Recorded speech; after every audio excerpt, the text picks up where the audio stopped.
So here in this video कल जो हम लोगों ने शुरू किया था that is biotechnological application in agriculture, उसी को हम लोग कंटिन्यू कर रहे हैं। And biotechnological application in agriculture में वन ऑफ द एग्जाम्पल्स हम लोगों ने कल पढ़ा है that is the how we form golden rice. In similar way, we will also have to study about another example, and this example is the Bt toxin. Okay, we have also talked about Bt toxin in the previous chapters, but here I am giving you the extensive note. Okay, so see what have I discussed over here. Insects, देखो ऐसे ही बोल देता हूँ, यहाँ पे क्या लिखा है वो तुम लोग पढ़ लेना। क्रॉप को इफेक्ट करने वाला बहुत सारा ऑर्गेनिज्म है। There are bacteria, fungi, insects, and there are other organisms which infects the crop, okay, or which infects the plant. Now among them जो सबसे ज्यादा problems create करता है for cultivation and plant growing and all, that is the insects and mainly the larva of the insects. कुछ दिन पहले locust attack हुआ था, तो इस तरीके का अटैक होता है जहाँ पे पूरा का पूरा फील्ड को इंसेक्ट्स खा जाता है, because as they are present in millions and billions, you can say their numbers, they come together in a group, okay, and then they attack on the crop. So now the primary thing is the insect from which we need to protect our crop, from which we need to protect our plant. So हम लोगों ने क्या सोचा, हम लोगों ने बहुत सारा एक्सपेरिमेंट्स किया, उसमें हम लोग को ऐसा मिला कोई भी एक प्लांट था, उस प्लांट का कोई भी एक लीफ था, उस लीफ में एक बैक्टीरिया रहता था, okay, that leaf was laden with bacteria. उस लीफ को इंसेक्ट्स खा गया और इंसेक्ट उस लीफ के साथ उस लीफ के ऊपर जो बैक्टीरिया था उसको भी खा गया।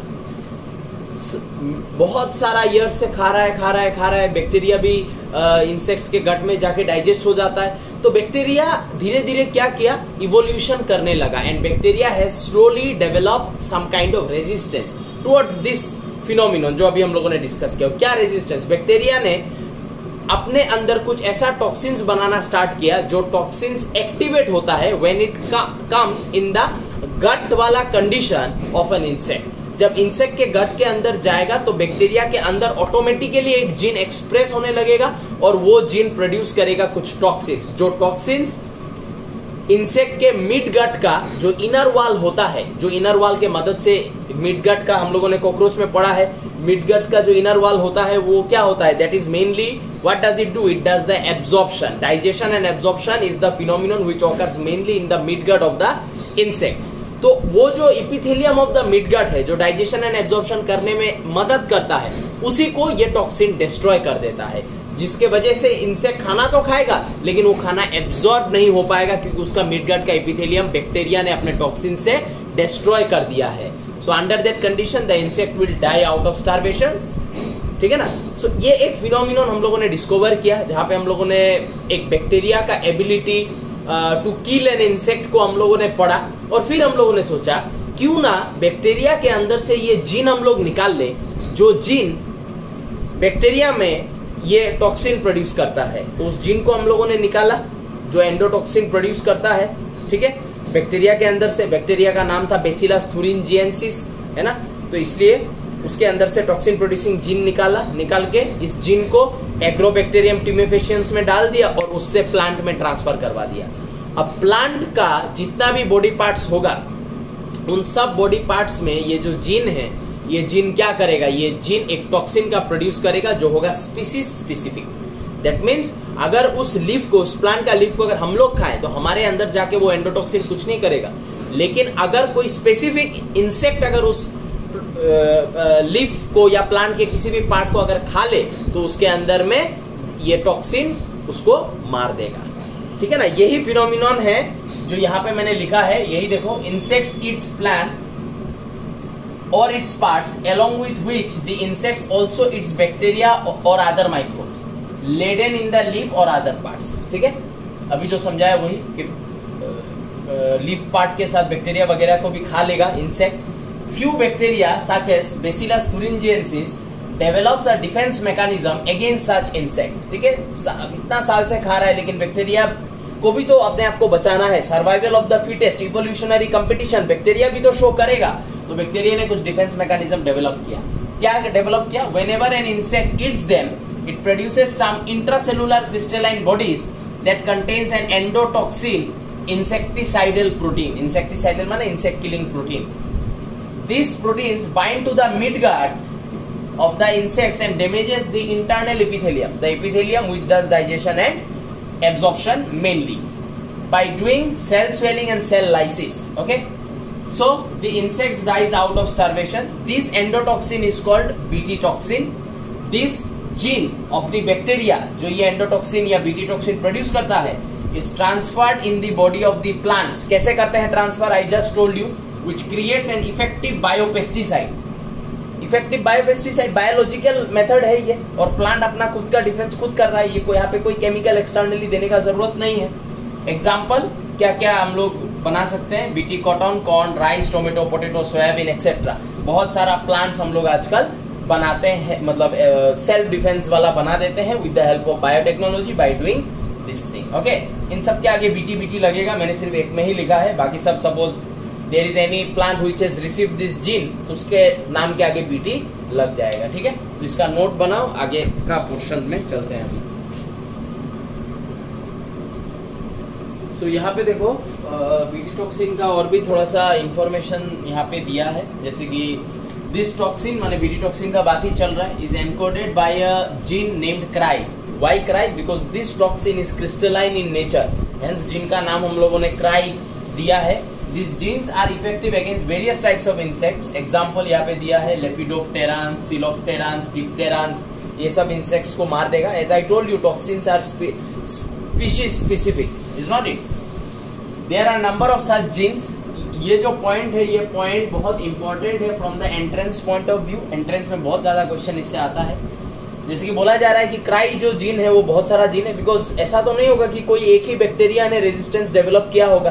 There might be like so many bacteria which have developed resistance against the insect. Okay, so various species of bacteria has developed resistance, hence we can take out the gene from various species and we can name this genes differently. तो यहाँ पे वही बोला जा रहा है, proteins encoded by gene CRY1AC and CRY1AB okay controls cotton bollworm. Cotton bollworm is a insect which infects the cotton ball and premature cotton ball bursting करवा देता है, जिसमें अच्छे से कॉटन बन ही नहीं पाता है।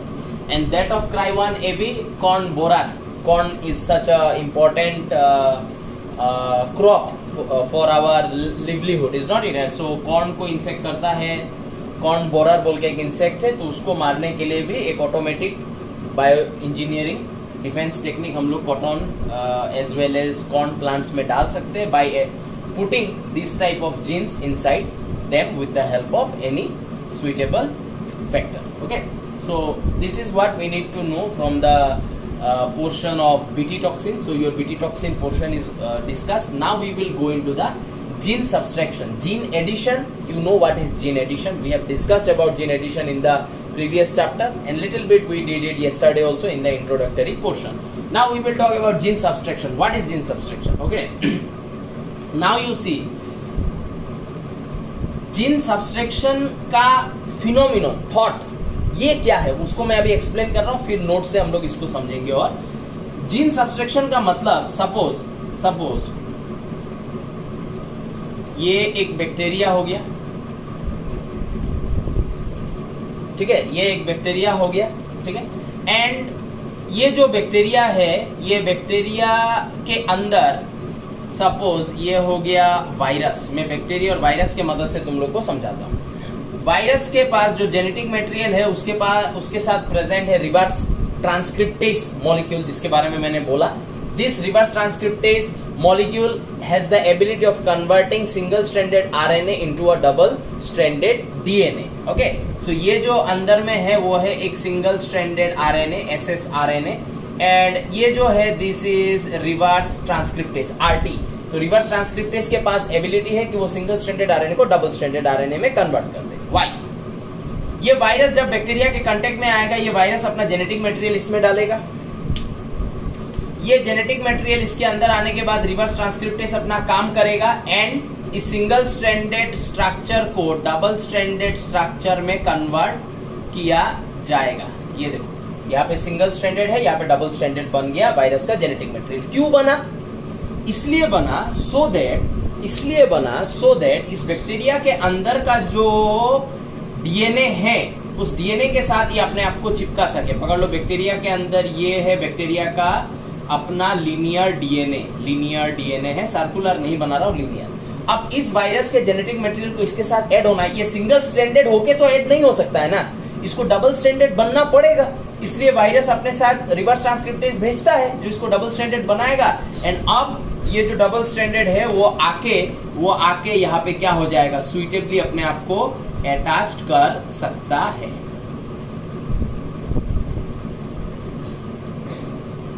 ठीक है, ये आके अपने आप को सुइटेबली यहाँ पे अटैच कर सकता है। आफ्टर दिस अटैचमेंट, ये अटैचमेंट हो जाने के बाद अब क्या करेगा वायरस? अटैचमेंट हो जाने के बाद वायरस कुछ इंपॉर्टेंट प्रोटीन्स का फॉर्मेशन करेगा। ये जो वायरस का जो पोर्शन है ये कुछ इंपॉर्टेंट प्रोटीन्स का फॉर्मेशन करेगा। क्या प्रोटीन्स फॉर्म करेगा और कैसे करेगा? ये जो वायरस का डीएनए है या फिर कोई भी सेल का जो डीएनए होता है उस डीएनए को अगर कोई प्रोटीन फॉर्म करना है, सपोज ये जो वायरस का जेनेटिक मटेरियल है इसको अभी दो चीज करना है। एक, इसको अपना नंबर्स बढ़ाना है, वो रेप्लिकेशन से बढ़ा लेगा। दूसरा, इस जेनेटिक मटेरियल को प्रोटीन्स बनाना है जो उसका प्रोटीन कोड बनेगा। बिकॉज वायरस का ये जो स्ट्रक्चर है ये क्या है, ये है प्रोटीन कोड। प्रोटीन कोड को तो बाहर रख दिया वायरस ने, सिर्फ जेनेटिक मटेरियल अंदर डाला है, तो प्रोटीन कोड को वापस बनाना पड़ेगा। तो protein code synthesis, protein formation कैसे करता है? ये जो वायरस का जेनेटिक मटेरियल जो अभी डबल स्ट्रैंडेड बन के यहाँ पे चिपका है, ये क्या करेगा, ये अंदर ही ये क्या करेगा, जो कल मैंने तुम लोग को समझाया, ये करेगा एक प्रोसेस जिसको हम लोग बुलाते हैं ट्रांसक्रिप्शन। ठीक है, जो तुम लोग जेनेटिक्स में पढ़ोगे। ट्रांसक्रिप्शन एक प्रोसेस है, वो करेगा, करके ये जो डीएनए है ये डीएनए बनाएगा एक सिंगल स्ट्रैंडेड आरएनए जिसको हम लोग बुलाते हैं एमआरएनए और मैसेंजर आरएनए। ठीक है, ये मैसेंजर आरएनए एक सिंगल स्ट्रैंडेड आरएनए है। ठीक है, और इस एमआरएनए के ऊपर इस तरीके का यहाँ पे कुछ कोड्स प्रेजेंट होगा। ठीक है, और इस एमआरएनए के ऊपर कुछ मैकेनिज्म्स होगा जिस मैकेनिज्म को हम लोग बुलाते हैं ट्रांसलेशन, और उस ट्रांसलेशन मैकेनिज्म के मदद से ये एमआरएनए बनाएगा कुछ प्रोटीन्स। तो बेसिकली मेरा यहाँ पे पॉइंट ये है कि कोई भी सेल अगर वो कुछ प्रोटीन्स बना रहा है तो वो सेल प्रोटीन्स को कैसे बनाता है? वो सेल प्रोटीन्स को बनाता है by forming mRNA which is a single stranded RNA, और उस एमआरएनए के ऊपर एक प्रोसेस करता है जिसका नाम है ट्रांसलेशन, और उस ट्रांसलेशन प्रोसेस से वो बनाता है कुछ प्रोटीन्स। ठीक है, एमआरएनए का सिंगल स्ट्रैंडेड रहना बहुत जरूरी है फॉर ट्रांसलेशन। अगर एमआरएनए सिंगल स्ट्रैंडेड नहीं रहता है, डबल स्ट्रैंडेड हो जाता है, तो उसके ऊपर ट्रांसलेशन जो प्रोसेस है वो नहीं हो सकता है, वो एमआरएनए प्रोटीन्स नहीं बना सकता है। इस फिनोमिनन को हम लोगों ने समझ लिया, और हम लोगों ने क्या सोचा, हम लोगों ने सोचा कि फॉर एग्जांपल आज बोले ये बैक्टीरिया मेरा एक हेल्पफुल बैक्टीरिया है, ये बैक्टीरिया मेरा एक हेल्पफुल बैक्टीरिया है, इस बैक्टीरिया को मुझे बचाना है फ्रॉम दिस वायरस। ठीक है ना, तो या फिर ये कोई बैक्टीरिया नहीं है, मान लेते हैं ये कोई प्लांट सेल है, ऐसे ही मान लेते हैं प्लांट सेल है, बात तो सेम ही हुआ। वायरस प्लांट सेल के कांटेक्ट में आएगा, वायरस को प्लांट सेल को इन्फेक्ट करना है, वायरस अपना जेनेटिक मटेरियल डालेगा अंदर, वो डबल स्ट्रैंडेड बन के प्लांट सेल के डीएनए के साथ जुड़ जाएगा। जुड़ के वो जो वायरस का रीजन है वो रीजन बनाएगा, उसको अगर कोई प्रोटीन्स बनाना है, ऑब्वियसली सेल को डिस्ट्रॉय करने के लिए, अपना नंबर्स बढ़ाने के लिए virus will have to form some proteins. तो ये वायरस प्रोटीन कैसे बनाएगा? ये वायरस ट्रांसक्रिप्शन करेगा, करके एमआरएनए बनाएगा, सिंगल स्ट्रैंडेड आरएनए, और उस सिंगल स्ट्रैंडेड आरएनए के ऊपर करेगा ट्रांसलेशन, बनाएगा कुछ प्रोटीन्स। ये प्रोटीन्स इस प्लांट सेल के लिए हार्मफुल है। कैसे बचाएं इस प्लांट सेल को? हम लोग क्या करेंगे, ये जो वायरस का जेनेटिक मटेरियल है और ये जेनेटिक मटेरियल ये जो एमआरएनए प्रोड्यूस करता है, इस एमआरएनए का जो सीक्वेंस है उस सीक्वेंस को हम लोग समझ लेंगे। कुछ तो सीक्वेंस होगा ना इस एमआरएनए का, सपोज यहाँ पे होगा ए, यहाँ पे होगा मान लेते हैं जी, ए जी, ए जी, ऐसा करके एमआरएनए का मान लेते हैं सीक्वेंस है।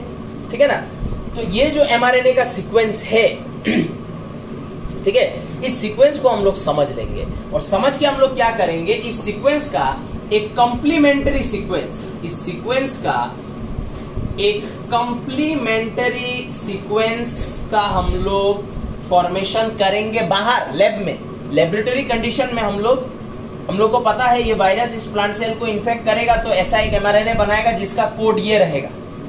इस कोड के बेसिस पे कुछ प्रोसेस होगा जिसको हम लोग ट्रांसलेशन बोलते हैं, और उस ट्रांसलेशन के वजह से और इन कोड्स के वजह से कुछ प्रोटीन्स का फॉर्मेशन होगा जो इस सेल को इन्फेक्ट कर सकता है। अब मुझे इस सेल को बचाने के लिए इस प्रोटीन के फॉर्मेशन को रोकना पड़ेगा। कैसे रोकूंगा मैं ये mRNA का रीडिंग ले लूंगा, ये mRNA का कोड्स क्या है उसको मैं समझ लूंगा, और समझ के मैं बाहर लैब में इस mRNA का एक कंप्लीमेंट्री सीक्वेंस बनाऊंगा। For example A in case of RNA pairs with U, G का C, A का फिर से U, फिर G, फिर U, फिर C। ये है इसका कंप्लीमेंट्री सीक्वेंस। ये मैं बाहर बनाऊंगा लैब में, और बना के मैं इस सीक्वेंस को क्या करूंगा, इस सीक्वेंस को मैं प्लांट सेल के अंदर डाल दूंगा। ठीक है, या फिर ऐसे तुम लोग कर सकते हो कि मैं एक ऐसा डीएनए बनाऊंगा, मैं एक ऐसा इन लैब में एक ऐसा डीएनए बनाऊंगा, ठीक है ना, जो डीएनए मैंने लैब में बनाया है जेनेटिकली इंजीनियर करके, और इस डीएनए को मैंने इस प्लांट सेल के अंदर डाल दिया है। ठीक है, ये डीएनए इस प्लांट सेल के अंदर मान लो चला गया है। ठीक है, अब प्लांट सेल के अंदर जब ये वायरस का जो डीएनए है, ये तो वायरस का डीएनए है, और ये डीएनए है जो मैंने जेनेटिकली इंजीनियर करके डाला है। ध्यान रखना, जब ये वायरस का डीएनए ये mRNA का प्रोडक्शन करेगा टू मेक दिस प्रोटीन, तब मेरा जो ये डीएनए है, ये मेरा डीएनए फॉर्म करेगा एक सिंगल स्ट्रैंडेड आरएनए जो होगा उसका कंप्लीमेंट्री UC। समझ में आ रहा है कि नहीं? तुम फॉर्म करो, तुम ये फॉर्म करोगे, मैंने जो अंदर में डीएनए जेनेटिकली इंजीनियर करके डाला है वो ये फॉर्म करेगा। तो जब तुम ये फॉर्म करोगे, तुमको सिंगल स्ट्रैंडेड रहना जरूरी है टू फॉर्म प्रोटीन्स। मैं जो अंदर में डीएनए डाला हूं वो ये फॉर्म कर देगा। ये आके क्या होगा, तुम्हारे उसके ऊपर बैठ जाएगा। ये देखो कैसे बैठेगा, A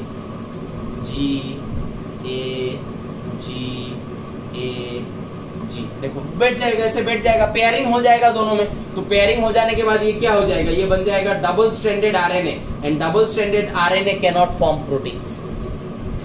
mRNA को सिंगल स्ट्रैंडेड रहना पड़ेगा to do translation to form protein. हम लोगों ने इसी मैकेनिज्म को समझा, और हम लोगों ने क्या किया, हमको पता है वायरस अपना जेनेटिक मटेरियल अंदर डालेगा, वो आके डबल स्ट्रैंडेड डीएनए बनेगा, इसके साथ जुड़ जाएगा, और जुड़ने के बाद ये वायरल डीएनए बनाएगा एक आरएनए, और उस आरएनए से कुछ प्रोटीन्स बना के सेल को डिस्ट्रॉय करेगा। ठीक है, हम लोगों को सेल को बचाना है। ठीक है, तुम ये फॉर्म करो, मैं जेनेटिकली इंजीनियर करके अंदर एक डीएनए डालूंगा। जब वायरल डीएनए ये फॉर्म करेगा, मेरा जेनेटिकली इंजीनियर डीएनए उसका कंप्लीमेंट्री स्ट्रैंड फॉर्म कर देगा, और वो कंप्लीमेंट्री स्ट्रैंड जाके इसके ऊपर बैठ जाएगा विद प्रॉपर बेस पेयरिंग। ये बन जाएगा double stranded, no translation, no formation of protein, plant cell बच गया। ये है थॉट, ये है प्रोसेस ऑफ जीन सब्सट्रैक्शन। मैंने क्या किया, इसका एक जीन, ये जो जीन है, ये जीन एक प्रोटीन जो एक्सप्रेस करने वाला है, उस जीन को मैंने साइलेंट कर दिया, सब्सट्रैक्ट कर दिया।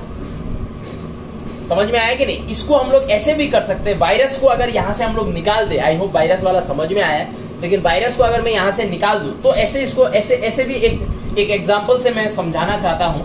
ऐसे भी हम लोग एक एग्जांपल से हम लोग समझ सकते हैं। ये वायरस का हिस्सा को अगर मैं मिटा दूं, ये बोले प्लांट सेल ही है, और प्लांट सेल का ये डीएनए कोई वायरस का नहीं है, ये बोले पूरा का पूरा यहां से लेके यहां तक ये पूरा का पूरा प्लांट सेल का ही डीएनए है। नाउ ये जो प्लांट सेल है, इस प्लांट सेल को बोले खाने आता है कोई एक इंसेक्ट, और बेसिकली जो इंसेक्ट है, वो इंसेक्ट इस प्लांट सेल का एक स्पेसिफिक प्रोटीन को ही खाने आता है, वही उसको अच्छा लगता है, या कोई एक स्पेसिफिक प्रोटीन है जिसका कोई एक टेस्ट है, वो टेस्ट इस इंसेक्ट को पसंद है।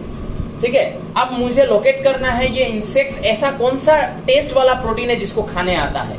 ठीक है ना, मुझे प्रोटीन पता चल गया, देन मुझे पता लगाना है कि इस प्लांट सेल का डीएनए का वो कौन सा हिस्सा है जो वो प्रोटीन बनाता है जिस प्रोटीन को खाने के लिए इंसेक्ट आता है। मान लिया मुझे मिला कि ये वो हिस्सा है डीएनए का ठीक है ना। ये वो हिस्सा है प्लांट सेल के डीएनए का जो एक ऐसा प्रोटीन बनाता है जिसको खाने के लिए ये इंसेक्ट आता है, आके पूरा का पूरा प्लांट सेल को खा जाता है, जिसके वजह से प्लांट मर जाता है, ठीक है ना। तो this is that portion of plants DNA which produces that protein जो खाने के लिए इंसेक्ट आता है। कैसे प्रोड्यूस करता है ये प्लांट सेल का डीएनए? सेम एमआरएनए फॉर्म करेगा वाया ट्रांसक्रिप्शन, एमआरएनए में होगा ट्रांसलेशन, फॉर्म होगा वो प्रोटीन, और ये प्रोटीन प्लांट ने खुद के लिए प्रोड्यूस किया है, लेकिन ये इंसेक्ट भी इसको पसंद करता है, आके प्लांट सेल को खा जाता है। समझ में आ रहा है ना मेरा बात? तो अब मुझे क्या करना है, अगर इस इंसेक्ट को इस प्लांट सेल को खाने के लिए रोकना है, मुझे इस प्रोटीन फॉर्मेशन को रोकना पड़ेगा। कैसे रोकूंगा? जेनेटिकली इंजीनियर करके डीएनए अंदर डाल दूंगा। ये जब जब ट्रांसक्रिप्शन करके एमआरएनए बनाएगा, क्या सीक्वेंस बनाएगा मैं जान लूंगा, मेरा डीएनए क्या करेगा, इसका कंप्लीमेंट्री सीक्वेंस बना देगा। तो जब ये वाला पोर्शन प्रोटीन, वो वाला प्रोटीन फॉर्म करने के लिए ये करेगा, मेरा ये जेनेटिकली इंजीनियर डीएनए उसका कंप्लीमेंट्री स्ट्रैंड फॉर्म कर देगा, डबल स्ट्रैंडेड बना के रख देगा, प्रोटीन बनेगा ही नहीं। प्रोटीन बनेगा ही नहीं, इंसेक्ट खाने आएगा, आके थोड़ा खाएगा, खा के देखेगा कि इसमें तो वो प्रोटीन नहीं है, छोड़ के चला जाएगा। लीफ मेरा बच गया, लीफ का सेल मेरा बच गया। मैंने क्या किया, इस प्लांट के अंदर का एक जीन को मैंने सब्सट्रैक्ट कर दिया कि नहीं, इनएक्टिवेट कर दिया कि नहीं, उसका काम को मैंने रोक दिया कि नहीं। This is the idea of gene subtraction.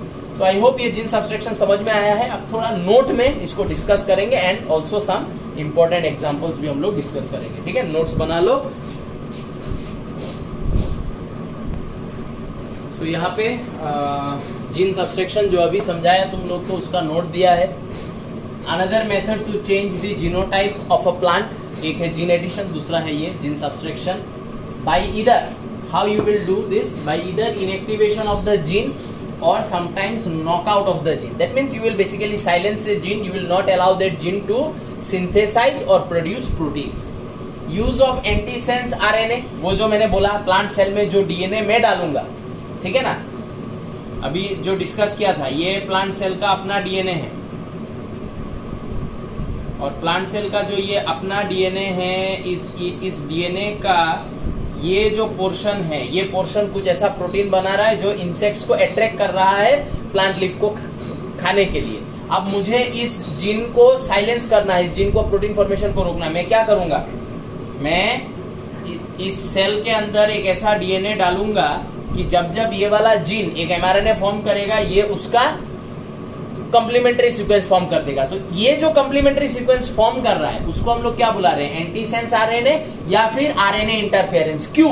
क्योंकि इसका जो नेचुरल सिंगल स्ट्रैंड है एमआरएनए का, उसको इसका कंप्लीमेंट्री स्ट्रैंड आके क्या करेगा, ब्लॉक करेगा, प्रोटीन फॉर्मेशन करने नहीं देगा। तो ये जो ओरिजिनल स्ट्रैंड है ये है सेंस स्ट्रैंड, और ये जो मैंने जो अंदर डीएनए डाला है वो जो एक कंप्लीमेंट्री बनाएगा उसको हम लोग बुलाएंगे एंटीसेंस और आरएनए इंटरफेरेंस, क्योंकि ये नेचुरल मैकेनिज्म को ये क्या करेगा, डबल स्ट्रैंडेड बना के इंटरफेयर करेगा। Leads to the silencing of genes, the protein is no longer synthesized, नहीं बनेगा protein. This methods involves silencing of a specific mRNA due to the formation of double stranded RNA molecule formed by the binding of complementary RNA, जिसको हम लोग antisense RNA या RNAi बुला सकते हैं। Okay, discovery of RNAi was done by Andrew Fire and Craig Mello in 1998, जिसके लिए उनको नोबेल प्राइज मिला in 2006, ठीक है। What is gene subtraction, what is RNAi, ये हमारा क्लियर हो चुका है, ठीक है। नहीं हुआ है तो रिवाइंड करके देखने का। अब हम लोग एप्लीकेशन ऑफ RNAi डिस्कस करेंगे, जिसमें दो इंपॉर्टेंट एप्लीकेशन है जो हम लोग को डिस्कस करना है। वो अभी डिस्कस करेंगे कि जीन सब्सट्रैक्शन का क्या एप्लीकेशंस है, क्या कर सकते हैं उसमें। एक तो अभी हम लोगों ने थोड़ा देर पहले डिस्कस किया, सपोज वायरस का जीन साइलेंसिंग हम लोग कर सकते हैं, तो वायरस से हम लोग प्रोटेक्शन प्रोवाइड कर सकते हैं प्लांट्स को, ये एक एप्लीकेशन हुआ। इसके अलावा और दो एप्लीकेशन हम लोग डिस्कस करेंगे, इसका नोट बना लो।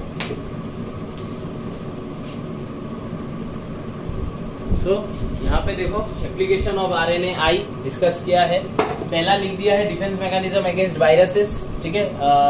इन any eukaryotic cell we can do this defence mechanism, जो मैंने स्टार्टिंग में समझाया कि कैसे वायरस अपना जेनेटिक मटेरियल डाल के कुछ प्रोटीन्स बनाता है। अगर वो प्रोटीन्स बनाने को हम लोग इंटरफेयर कर दें तो वो वायरस प्रोलिफेरेट नहीं कर पाएगा।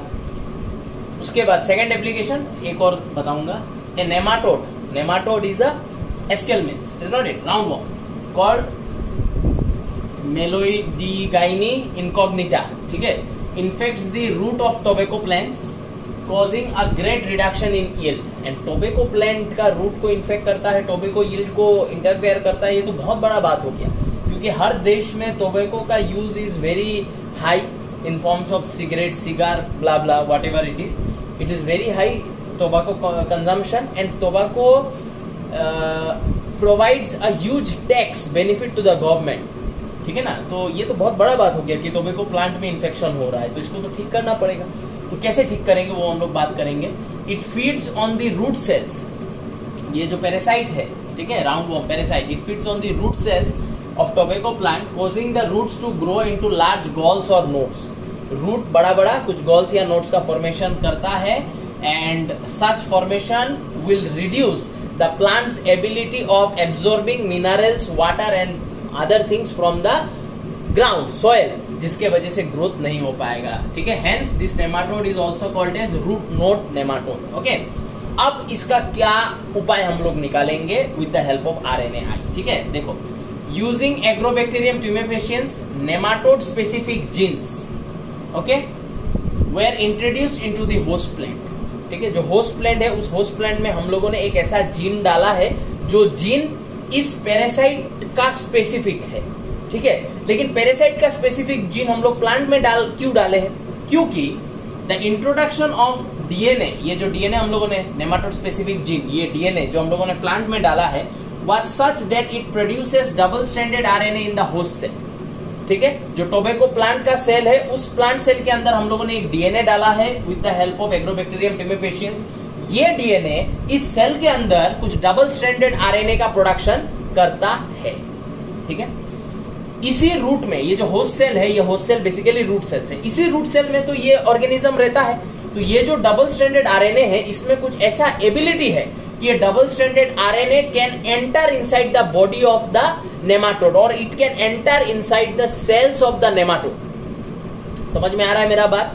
तो नेमाटोड रूट्स में रहता है, रह के रूट्स को इन्फेक्ट करता है. हम लोगों ने प्लांट के रूट्स में एक ऐसा डीएनए डाला है, रूट सेल्स में, प्लांट का रूट सेल्स के आसपास ये ऑर्गेनिज्म रहता है, और हम लोगों ने प्लांट के रूट सेल्स में एक ऐसा डीएनए डाला है जो प्लांट सेल के अंदर, रूट सेल के अंदर एक डबल स्ट्रैंडेड आरएनए का प्रोडक्शन करेगा. ये डबल स्ट्रैंडेड आरएनए में ऐसा एबिलिटी है कि जब भी ये double stranded RNA will come in contact with the parasite, it will enter inside the cell of that parasite. Okay. This was taken up by the parasite nematode. Cell के अंदर घुस जाएगा, और घुस के ये डबल स्ट्रैंडेड आरएनए क्या करेगा? Therefore initiated RNAi. ये डबल स्ट्रैंडेड आरएनए उस नेमाटोड के अंदर का जो सेल है, उस सेल में कुछ RNAi माने सिंगल स्ट्रैंडेड आरएनए का प्रोडक्शन करेगा, जो होगा antisense to the sense strand of that particular cell. तो जिसके वजह से वो सेल प्रोटीन बना नहीं पाएगा, तो वो सेल मर जाएगा. इस तरीके से धीरे धीरे ये RNAi, ठीक है, या फिर ये जो डबल स्ट्रैंडेड आरएनए है, ये इस ऑर्गेनिज्म के हर सेल के अंदर घुसेगा और हर सेल का इंपॉर्टेंट प्रोटीन फॉर्मेशन को ब्लॉक कर देगा. और उस ब्लॉकेज के वजह से the cells will not be able to form proteins, and without the formation of necessary proteins, the cell of the nematode will die. And when the cell of the nematode will die, the nematode will die. Hence nematode will understand that the root of this plant is not a suitable place for me to stay. Hence वो root छोड़ के चला जाएगा, plant हमारा बच जाएगा. Thus silence the specific mRNA of the nematode. Thus the parasite could not survive in the transgenic host.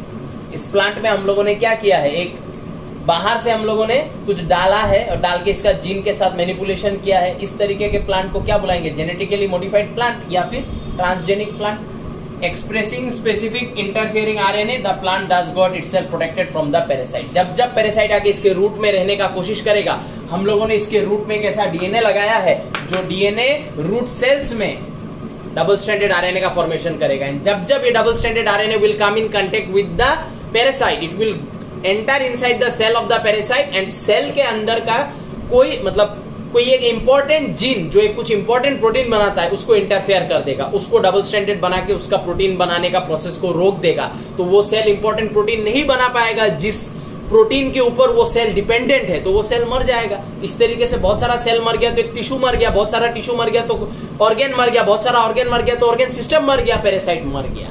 तो plant ने सेल्फ डिफेंस किया है, अपने आप को पैरासाइट से बचाया है इन दिस वे.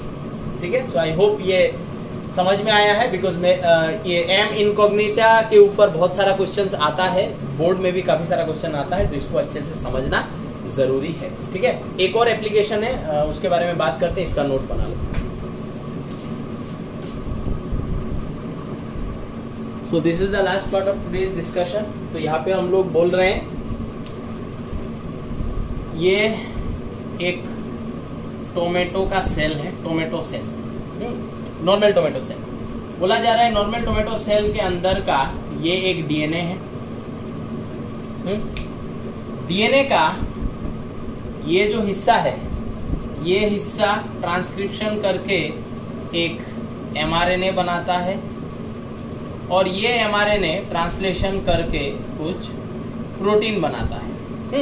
ये जो प्रोटीन है, this protein is called as enzyme polygalacturonase. ठीक है, ये जो प्रोटीन है, this is nothing but enzyme polygalacturonase. ठीक है, ये enzyme polygalacturonase is responsible for degradation of the cell wall. ये जो टोमेटो सेल है, ये टोमेटो सेल का सेल वॉल है, ये एंजाइम इस सेल वॉल को डिग्रेड करेगा, जिसके वजह से टोमेटो सॉफ्ट हो जाता है, राइपेन बहुत जल्दी होता है, पकता बहुत जल्दी है, एंड गल जाता है। हम लोगों ने देखा है टोमेटो बहुत दिन तक घर में रखने से वो गलना शुरू हो जाता है। क्यों वो गलना शुरू होता है? Not because of any kind of bacterial infection और बैक्टीरियल एक्शन। वो बैक्टीरियल एक्शन होगा जब वो गल जाएगा तब, लेकिन गलता है क्यों गलता है? बिकॉज जो सेल वॉल है, उस सेल वॉल को डिग्रेड करता है इसी सेल के अंदर प्रोड्यूस होने वाला एक एंजाइम, जिसका नाम है एंजाइम पॉलीगैलेक्टोरूनेस। ठीक है, ठीक है। अभी हम लोगों ने इस मैकेनिज्म को समझा, समझ के हम लोगों ने क्या किया, एक ऐसा डीएनए डिजाइन किया, जो डीएनए एक ऐसा एमआरएनए प्रोड्यूस करता है, या एक ऐसे सिंगल स्ट्रैंडेड आरएनए प्रोड्यूस करता है जो इसका कंप्लीमेंट्री है, एंटीसेंस सेंस। ठीक है, एक एंटीसेंस आरएनए प्रोड्यूस करेगा, या आरएनए इंटरफेरेंस प्रोड्यूस करेगा, जो जाके इसके साथ बाइंड हो जाएगा, इसका कंप्लीमेंट्री। इस डीएनए को एग्रोबैक्टीरियम ट्यूमेफेशियंस के मदद से टोमेटो प्लांट के रूट में डलवा देंगे, वहां से ये पूरे प्लांट में स्प्रेड हो जाएगा, और जो भी फ्रूट बनेगा जो भी फ्रूट बनेगा उस टोमेटो प्लांट का, जितना भी टोमेटो बनेगा, उन टोमेटो का सेल जब भी ये नेचुरल मैकेनिज्म करेगा, ये तो एक नेचुरल मैकेनिज्म है ना, कि सेल का डीएनए एमआरएनए फॉर्म कर रहा है, वो कुछ प्रोटीन फॉर्म कर रहा है, वो सेल वॉल को डिग्रेड कर रहा है, टोमेटो को जल्दी राइपन कर रहा है, गला रहा है। ठीक है, ये नेचुरल मैकेनिज्म को रोक दिया जाएगा। जब जब ये एमआरएनए फॉर्म करेगा, ये टोमेटो का डीएनए ये एमआरएनए के ऊपर आके ये एंटीसेंस एमआरएनए बैठ जाएगा, डबल स्ट्रैंडेड बन जाएगा, प्रोटीन का फॉर्मेशन को रोक देगा, एंजाइम नहीं बनेगा।